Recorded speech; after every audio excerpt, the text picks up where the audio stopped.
ሰላም ተመልካቾቼ ኃይሉ ዮሐንስ ነኝ ከኃይሉ ዮሐንስ ሚኒስትሪስ። ይህ በየሳምንቱ እየተዘጋጀ የሚቀርብላችሁ የቴሌቪዥን አገልግሎታችን ነው። ዛሬ የማቀርብላችሁ መልእክት አዲስ መልእክት ነው የሚሆነው። መልእክቴን ተከታትላችሁ እስከ መጨረሻው ድረስ ብትሰሙትና ብታዩት መልካም ይሆንላችኋል። መልእክቴን የማቀርበው ከሁለት የመጽሐፍ ቅዱስ ክፍል ይሆናል። መልእክቶቹም የሐዋርያው የጳውሎስ መልእክቶች ናቸው። ጸሐፊው አንድ ነው፣ እንግዲህ መጽሐፍቱ ደግሞ ሁለት ናቸው።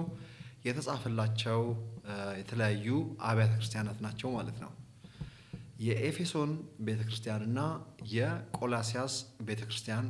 እነዚህን አብያተ ክርስቲያናት ትንሽ እያወዳደርኩም እናገራለሁ። ማወዳደር ምንም ችግር የለው። ምክንያቱም አንድ የሆንንበት ወይም እኩል የሆንንበት ቦታ ቢኖርም እንኳን እንደ እግዚአብሔር ቤተሰብ፣ እንደ እግዚአብሔር ልጆች፣ እንደ አማኞች የምንለያይበትና የምንበላለጥበትም የህይወት ክፍል አለን እንዳትረሱ። ለምሳሌ በቅድስና የሚኖር በቅድስና ከማይኖር ይበልጣል። ኦኬ፣ የሚታዘዝ ከማይታዘዝ ይበልጣል።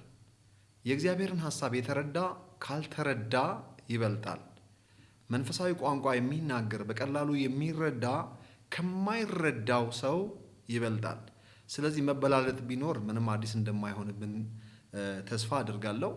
እንግዲህ የዛሬው መልእክቴ በእነዚህ ሁለት መጽሐፍቶች ዙሪያ ያጠናጥናል። በደንብ አዳምጡኝ። ክፍሉን አንብቤ ብጀምር ደስ ይለኛል። እንደምታውቁት ሐዋርያው ጳውሎስ ለእነዚህ አብያተ ክርስቲያናት መልእክት ሲጽፍላቸው አድሬስ ሊያረገው የፈለገው ሐሳብ አለ። ዛሬ ከዚህ ሐሳብ ደግሞ እኛ የምንማረው ነገር ይኖራል ማለት ነው።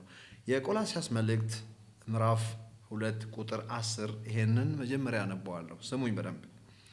ለአለቅነትና ለስልጣንም ሁሉ ራስ በሆነው በእርሱ ሆናችሁ ተሞልታችኋል። በደንብ ስሙኝ፣ ደግሜ ላንብበው። ለአለቅነትና ለስልጣንም ሁሉ ራስ በሆነው በእርሱ ሆናችሁ ተሞልታችኋል ነው የሚለው። ለቆላሲያስ ሰዎች ነው የጻፈላቸው። ምን ብሎ የጻፈላቸው? ተመልከቱ። ለአለቅነትና ለስልጣን። ይህ አለቅነትና ስልጣን ምንድን ነው ካላችሁ፣ ኦሪጂናሊ ዘፍጥረት ምዕራፍ 1 ከቁጥር 26-28 ስንፈጠር ከአለቅነትና ከስልጣን ጋር ነው የተፈጠርነው እንዳትረሱ። በአየር በየብስ በባህር ያሉትን ሁሉ ይግዙ ሲል ስልጣን ይኑራቸው አለ። ይህ ስልጣን በቀጥታ ከእግዚአብሔር ዙፋን የተላለፈብን፣ ቀጥታ ወደ ሰው ልጆች ኤክስቴንድ የተደረገ ዴሌጌትድ አውቶሪቲ ብቻ ሳይሆን በመዋለድ የአባታችን የእግዚአብሔር የባህሪ ልጆች በመሆናችን የወረስነውና የተላለፈብን ስልጣን ነው። አባታችን ገዢ እንደሆነ እኛም ገዢዎች ነን። እግዚአብሔር ብርሃን ነው ይላል መጽሐፍ ቅዱስ። እኛ ጨለማ ልንሆን አንችልም፣ እኛም ብርሃናት ነን። ለዚህ ነው እግዚአብሔር ብርሃን ነው ጨለማን በእርሱ ዘንድ የለም እንዳለ ሁሉ የብርሃናት አባት ብሎ እግዚአብሔርን የሚጠራው። እግዚአብሔር ፍቅር ነው ተብሎ ተጽፏል። አንደኛ ዮሐንስ መልእክት ምዕራፍ 4 ቁጥር 16 እንግዲህ ፍቅር የሆነው እግዚአብሔር ልጆች አሉኝ ወልጃቸዋለሁ ካለ የሚወለዱት ፍቅር ከመሆን ውጪ ምንም መሆን አይችሉም ማለት ነው። በዚያ መሰረት ለአለቅነትና ለስልጣንም ሁሉ ራስ በሆነው በእርሱ ሆናችሁ ተሞልታችኋል የሚለው በዳግም ልደት በጌታችን በኢየሱስ ክርስቶስ በማመን የተሞላነውን ሙሌት ነው የሚያወራው። የተሞላነው ምንድን ነው? ተመልከቱ። ለአለቅነትና ለስልጣን፣ አለቅነትና ስልጣንን የተሞላ ነው የተቀበል ነው። ስለዚህ ስልጣንና አለቅነትን ደግሞ ያገኘ ነው ራስ በሆነው በእርሱ። ራስ የሆነው ማን ነው? የቤተ ክርስቲያን ራስ የሆነው ኢየሱስ ክርስቶስ ነው። ይህን ሐሳብ ያዙልኝ። ራስ በሆነው በእርሱ በማን? በጌታችን በኢየሱስ ክርስቶስ የተሞላ ነው። ምንድን ነው? አለቅነትና ስልጣን። ይህ አለቅነትና ስልጣን አዲስ ኪዳን ላይ የጀመረ ሳይሆን በኃጢአት ያጣነውን አለቅነትና ስልጣን ነው የሚያወራው። ሐሳቡን አግኝታችሁታል ብዬ አስባለሁ። ለቆላሲያስ ሰዎች የተጻፈላቸው ጽሑፍ ነው። ሊያሳውቃቸው የፈለገው ነገር አለ። ሐዋርያው ለቆላሲያስ ሰዎች ይህን መልእክት ሲያስተላልፍላቸው ለአለቅነትና ለስልጣንም ሁሉ ራስ በሆነው በእርሱ ሆናችሁ ተሞልታችኋል ሲላቸው መሞላታቸውን ሊያሳምናቸው፣ እርግጠኛ ሊያደርጋቸው፣ የተሞሉትም ደግሞ አለቅነትና ስልጣን እንደሆነ፣ ለአለቅነትና ለስልጣን ራስ በሆነው በጌታችን በኢየሱስ ክርስቶስ በእርሱ ሆነው መሞላታቸውን አስረግጦ ነገራቸው። ትሞላላችሁ አላላቸውም፣ ተሞልታችኋል ነው ያለው።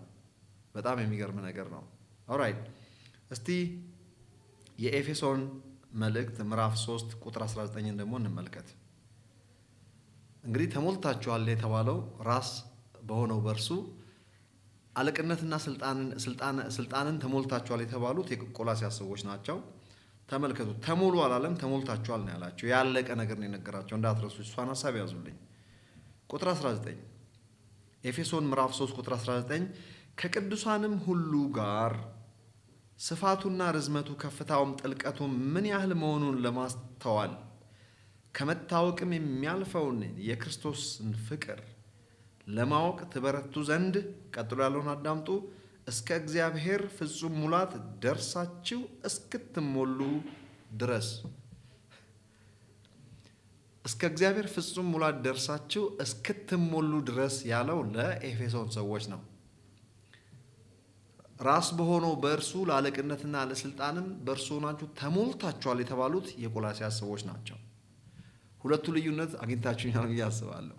ለቆላስይስ ሰዎች ያለቀ የተቆረጠ ድጋሚ ሌላ ነገር የማያስፈልገው አብዴት የማያስፈልገው ኦልሬዲ ተሞልታችኋል ነው የተባለው። ተሞልታችኋል ነው። የተሞሉት በምንድን ነው? በአለቅነትና በስልጣን። ያለቀ ስልጣን ያለቀ አለቅነት ነው ያላቸው።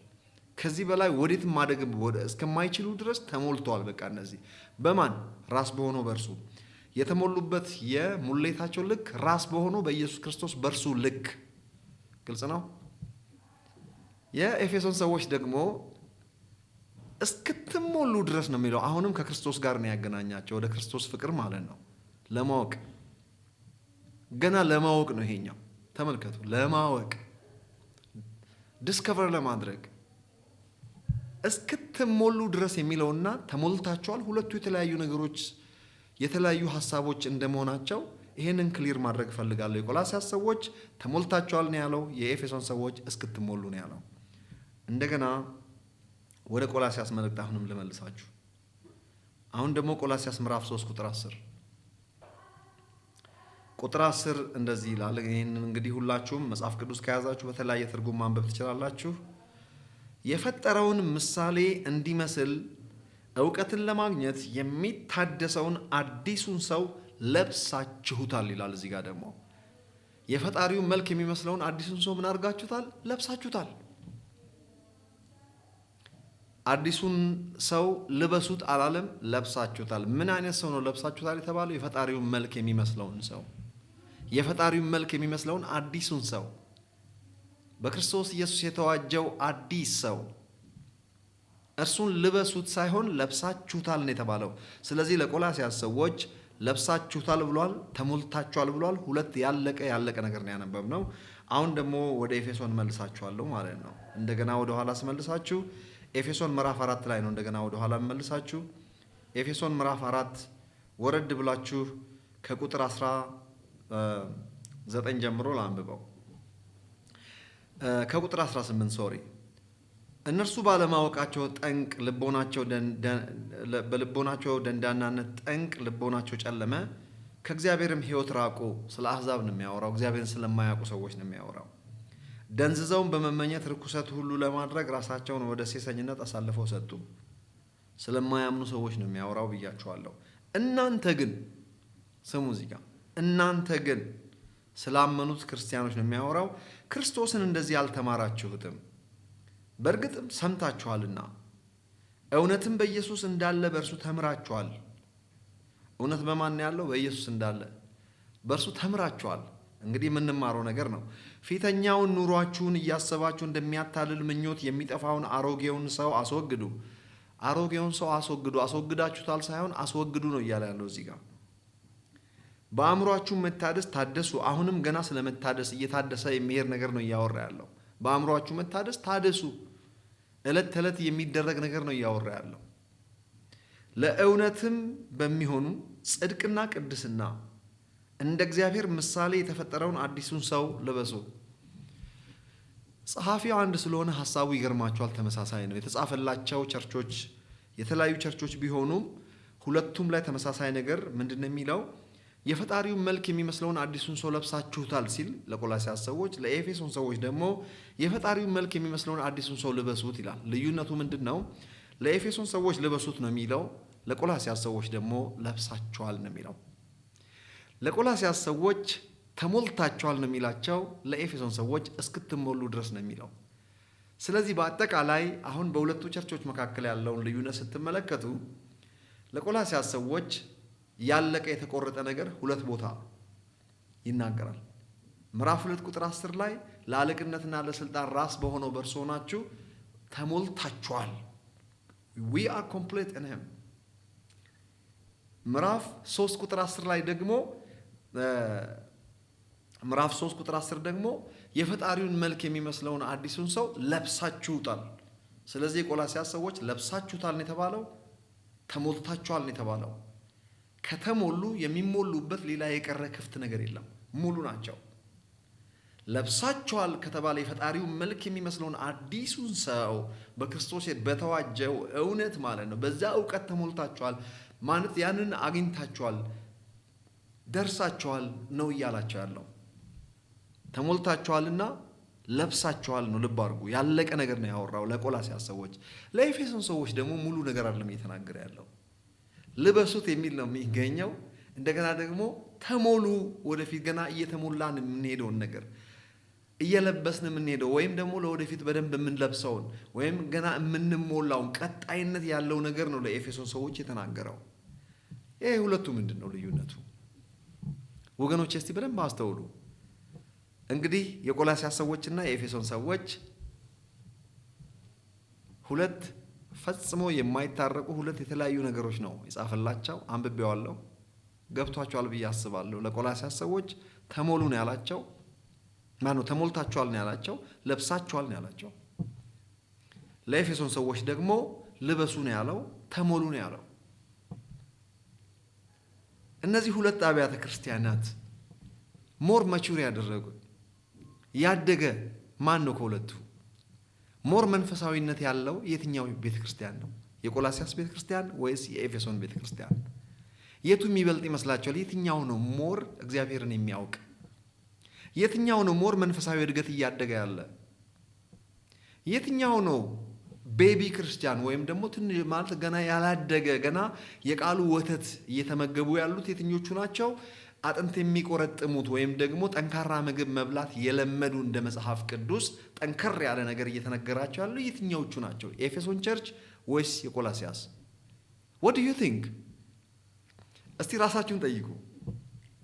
እዚህ ጋር ተሞልታችኋል ለብሳችኋል ነው ያለው ለቆላስያስ ሰዎች። እዚህ ጋር እስክትሞሉ ድረስ ነው ያለው። ገና ተሞሉ ነው ያለው። ያላለቀ ነገር ነው፣ ቀጣይ ነገር ነው። እዚህ ጋር ደግሞ ያለቀ ነገር ነው የተናገረው። ጸሐፊው አንድ ነው። ለሁለት አብያተ ክርስቲያናት እንደየአቅማቸው ነው የተናገረው። የትኛው ነው ያደገ ክርስቲያን ከሁለቱ? የትኛው ነው የበለጸገ መንፈሳዊነትን ያለው እግዚአብሔርን በማወቅ ወይም ደግሞ በማቹሪቲ ትንሽ ከፍ ያለው የትኛው ነው? የኤፌሶን ቸርች ወይስ የቆላስያስ? ይህን ሀሳብ ያዙልኝ። መጽሐፍ ቅዱስ እንደዚህ ይላል፣ ደርሳችኋል ይላል። ለምሳሌ ደርሳችኋል የሚለውን ቃል ስታነቡ ምንድነው የምታስቡት? ነገሮችን ሁሉ የምናደርገው በክርስቶስ ተሰርቶ ካለቀ ነገር ላይ ተነስተን ነው ነገሮችን የምናየው። እኛ የምንጨርሰው በድነት ዓለም በመንፈስ መዳን ከኛ የሚጠበቅ እኛ እንደ አዲስ የምንሰራው ነገር የለም። በተሰራ ነገር ላይ ነው ያስገባን እግዚአብሔር። ለቆላስያስ ሰዎች ምን እያላቸው እንደሆነ ግልጽ ነው ማለት ነው። በጸጋ የተሰራላቸውንና ያለቀ ነገር እየነገራቸው ነው። ኦኬ። በዚህ በ30 ደቂቃ ቪዲዮ ምን ያህል መናገር እንደምችል አላውቅም።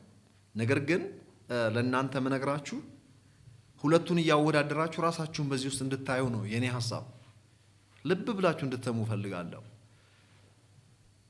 ዕብራውያን ምዕራፍ 4 ላይ የእግዚአብሔር ቃል እንደዚህ ይናገራል። ወደ ቅድስት ማለት ምዕራፍ 4 ላይ አይደለም ይሄ የማወራው።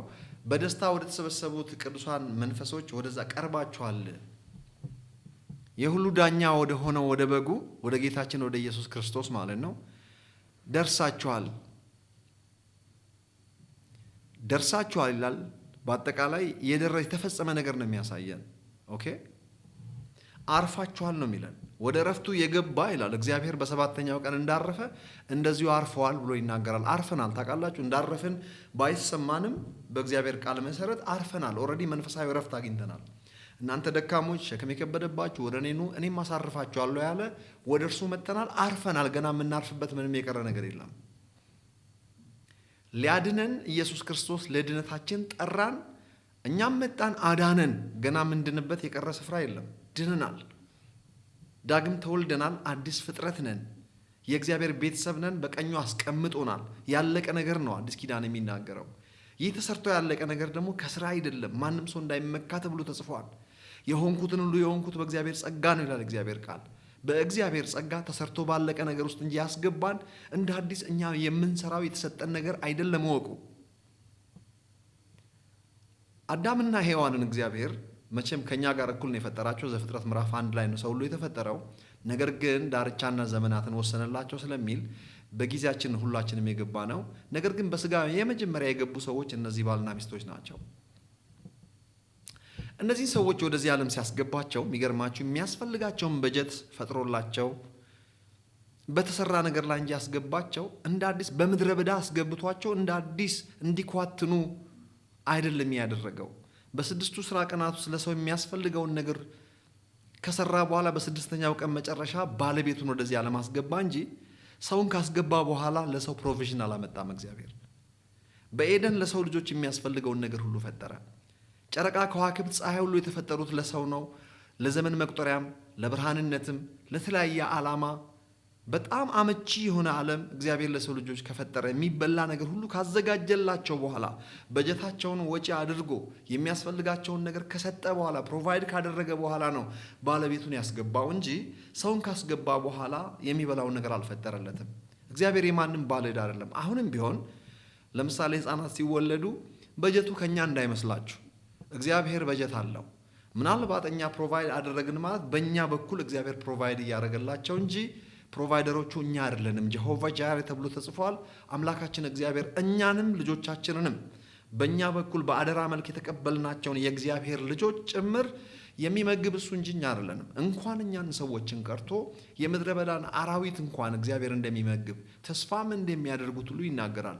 ልላችሁ የፈለግኩት አዳምና ሔዋንን የሚያስፈልጋቸውን ከፈጠረላቸው በኋላ ባለቀ በተቆረጠ ፍጹም በሆነ ነገር ላይ መጥቶ አስገባቸው እንጂ እንደ አዲስ እነሱን ካስገባ በኋላ የሚበላ ነገር ሊፈጥርላቸው አልሞከረም። ያዙልኝ ይሄንን። በአዲስ ኪዳን በተመሳሳይ መልኩ ጌታችን ኢየሱስ ክርስቶስ ተመልከቱ፣ ባለቀ ነገር ተሰርቶ ባለቀ ነገር ላይ ነው እንጂ የጠራን ነገሮች ተሰርቶ ሳያልቁ በፊት አልጠራንም። ሞቶ ከተነሳ ሁሉ ነገር ካለቀ በኋላ እንኳን መንፈስ ቅዱስ መጥቶ ሰዎች ጋር ማድረስ እስኪጀምር ድረስ ተሰርቶ ያለቀው ነገር መንፈስ ቅዱስ መጥቶ ማከፋፈል ሰፕላይ ማድረግ እስኪጀምር ድረስ ከኢየሩሳሌም ከተማ እንዳይወጡ በማስጠንቀቂያ ነግሯቸው ነበረ። ባለቀ የዘላለም ሕይወት በተቆረጠ ነገር ላይ ኢየሱስ ሰርቶ በጨረሰው ነገር ላይ ነው የተጠራ ነው። ስንመጣ ወደ ድግሱ ነው የገባ ነው። ክብር ለእግዚአብሔር ይሆን።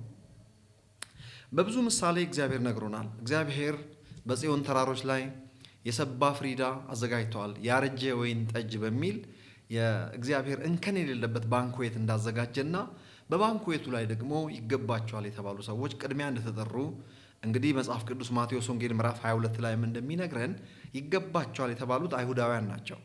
ምክንያቱም በአባቶቻቸው አማካኝነት ተመራጮች ስለነበሩ ይገባቸዋል የተባሉ ሰዎች ለዛ የማይገባቸው ሆኑ። ምክንያቱም የተሰጣቸውን ቅድሚያ ጥሪ አሽቀንጥረው ስለጣሉ።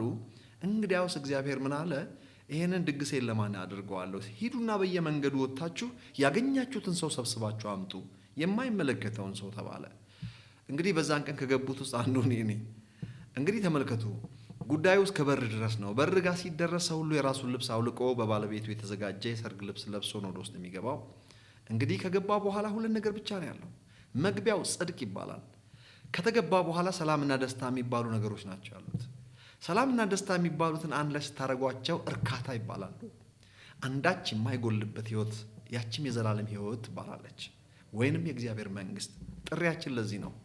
ኢየሱስ ክርስቶስ ሰርቶ በጨረሰ የዘላለምን ህይወትን በተመለከተ በተከፈለ ነገር ላይ እንጂ የተጠራ ነው። እንደ አዲስ መጥቶና አብረን እንክፈልም አላለንም።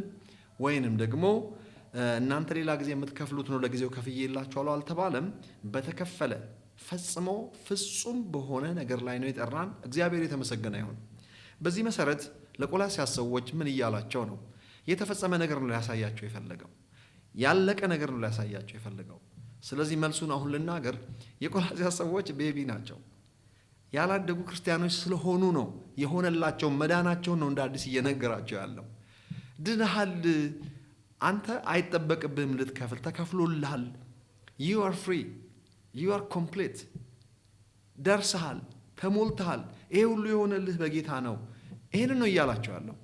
ለኤፌሶን ሰዎችስ ደርሳችኋል፣ ተሞልታችኋል ሳይሆን እያላቸው ያለው ለእነሱ ደግሞ እስክትሞሉ ድረስ እንደገና ደግሞ ልበሱ የሚሉትን ቃሎች ስትመለከቷቸው ለእነዚህ ሰዎች ስለ ድነታቸው እየሰበካቸው አይደለም።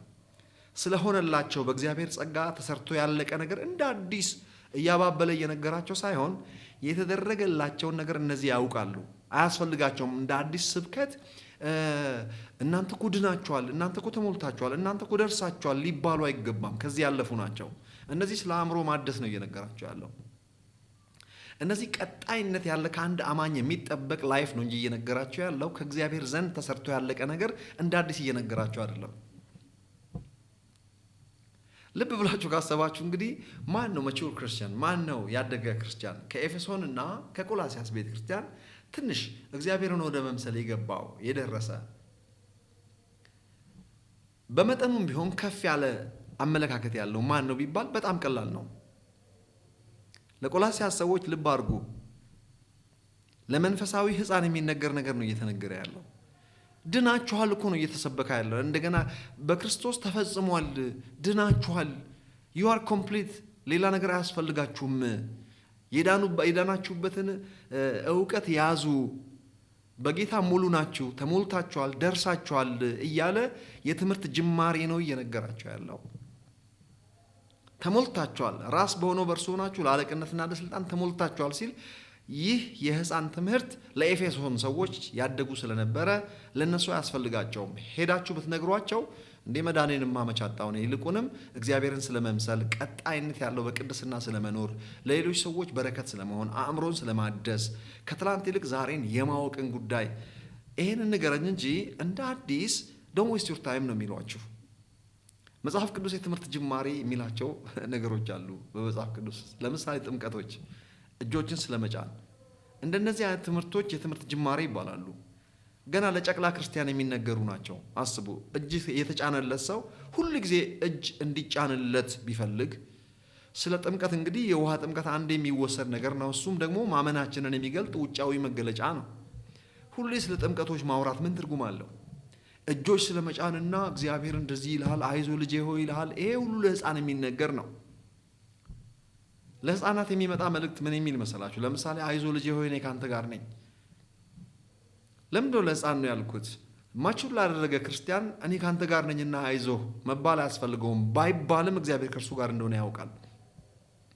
አዲስ ክርስቲያን ወይም ያላደገ ክርስቲያን ከሆነስ እንደዚህ አይነት የኢንካሬጅመንት ቃል ካልመጣለት በስተቀር እግዚአብሔር ከእሱ ጋር የቆመ አይመስለውም። ይልቁንም በሆነ አጋጣሚ የሆነ ስህተት ተሳስቶ ከሆነ በዛ ስህተት ላይ ሰይጣን ስለሚከሰው ምን ብሎ ነው የሚከሰው?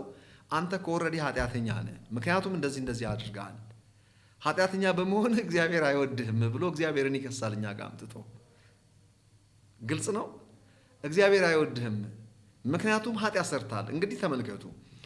አይ እግዚአብሔር ይወደኛል፣ ኢየሱስ ጌታ ነው፣ እግዚአብሔር ይመስገን፣ እግዚአብሔር እኮ ይወደኛል እንዳትሉ የሆነ ነገር ሰርታችኋል።